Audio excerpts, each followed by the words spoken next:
अस्सलामुअलैकुम, welcome to city के vlogs. Hopefully आप सब खैरियत से होंगे और अपनी ईद को खुशियों से मना रहे होंगे। तो बहुत ढेरों दुआओं के साथ मैं आज आप अपना व्लॉग शुरू करती हूँ। आज मैं आपको बताऊँगी कि हम यूरोप में, स्पेशली मैं जर्मनी म्यूनिख में रहती हूँ, तो हम यहाँ पर ईद कैसे मनाते हैं। तो आज हम देखने के लिए जा रहे हैं डिफरेंट बाड़ों को, कि जर्मनी में बाड़े कैसे होते हैं या बावनहोफ कैसे होते हैं। तो शहर में तो जानवर रखने की इजाज़त नहीं है।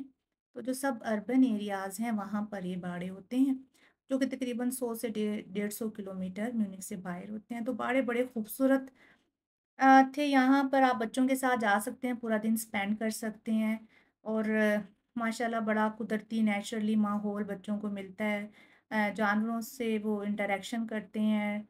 इसके अलावा ट्रैक्टर के साथ भी लुत्फ़अंदोज़ हो सकते हैं। तो मतलब एक बड़ा पिकनिक टाइप एक दिन रहता है। तो कोशिश कीजिए कि वीकेंड पे जाएँ और यहाँ पर आप और अपनी फैमिली के साथ आप एन्जॉय कर सकते हैं। तो यहाँ पर आकर आप क्या करते हैं कि आप यहाँ पर रजिस्ट्रेशन करते हैं कि आपको कौन-सा एनिमल या कौन-सा जानवर पसंद आया है। तो ये बड़ा खूबसूरत एक भेड़ों का रेवड़ था।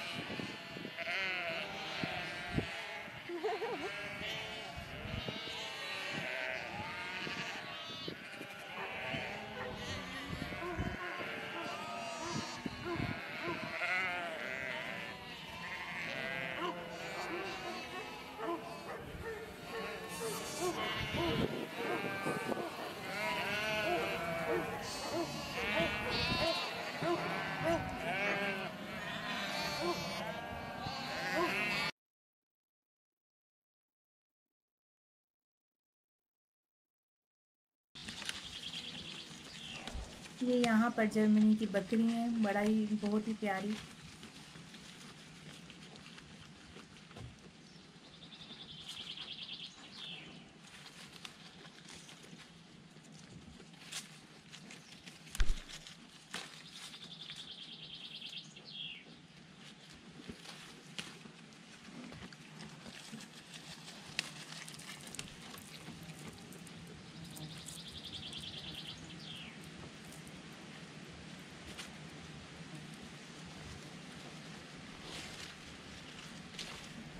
बकरा ईद की अपनी खुशी तो होती ही है, लेकिन बच्चों को इसकी ज़्यादा खुशी इसलिए होती है कि वो अपना बकरा या अपनी भेड़ पसंद करने के लिए खुद मंडियों में जाते हैं। हम जब छोटे थे तो पाकिस्तान के अंदर ये एक्टिविटी बड़ी गर्मजोशी से जो है वो अदा की जाती थी।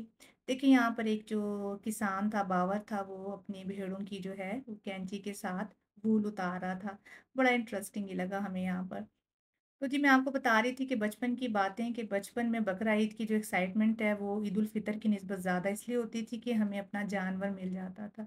तो जानवर और इंसान का रिलेशन बिल्कुल आप ये समझ लें कि ऐसा ही है जैसे लाज़िम व मलज़ूम। तो अपने बच्चों को कोशिश करें कि नेचर के साथ कनेक्ट करने के लिए ज़रूर लेकर जाएँ, मंडियों में लेकर जाएँ, बाड़ों में लेकर जाएँ या जहाँ पर भी आप अपना जानवर पसंद करना चाहते हैं। देखिए कितना खूबसूरत कजला खड़ा हुआ था। तो बस यहाँ पर आप आते हैं, अपनी पसंद का जानवर लेते हैं, उसको तौलते हैं और तौल के साथ जो है वो आप उसकी पेमेंट कर देते हैं। पेमेंट के हवाले से जी जो एक भेड़ है वो तकरीबन 450 से 500 तक का आपको पड़ जाता है, यूरो की बात कर रही हूँ। महँगाई यहाँ पर भी अपने अरूज पर है। तो वो डिपेंड करता है कि आपका जो भेड़ है वो कितना वज़नी है। इस दफ़ा 15 यूरो से लेकर 17 यूरो तक ज़िंदा भेड़ की कीमत थी। तो फिर जब ज़िबा हो जाता है, ज़िबा करने के लिए यहाँ पर जर्मनी में जानवरों को बेहोश करना ज़रूरी है, ताकि वो दर्द और तकलीफ़ महसूस ना कर सकें। इसके लिए मुख्तलिफ़ तरीके इस्तेमाल किए जाते हैं, जैसे इलेक्ट्रिक स्टनिंग हो गई, मैकेनिकल स्टनिंग या गैस स्टनिंग।